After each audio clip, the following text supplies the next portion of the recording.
The town's annual festival was always a highlight of the year, a swirl of colors, laughter, and the sweet aroma of caramel apples wafting through the air.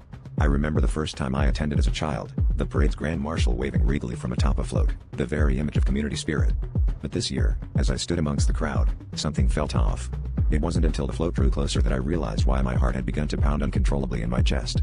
The Grand Marshal, with his fixed smile and waving hand, was a man I recognized, a man whose funeral I had attended 3 years ago.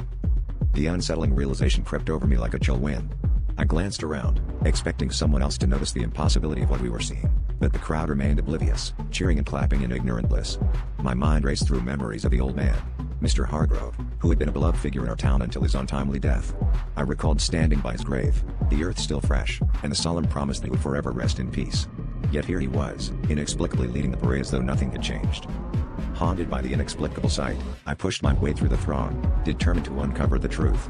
I found myself at the local library, scouring old newspapers and town records, hoping to find a clue that could explain the impossible.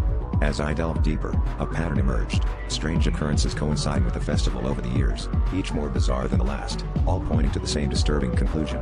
It was as if the festival had become a stage for the dead to return, their reasons unknown but their presence undeniable. The night before the festival's end, I returned to the parade route, guided by the unsettling knowledge I had uncovered.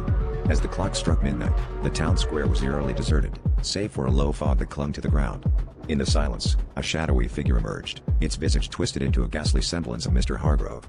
"You shouldn't have come," it whispered, words carried on the wind like a deathly lullaby. And then, as quickly as it had appeared, it was gone, leaving only a chilling promise in its wake. Some traditions, once started, can never truly end.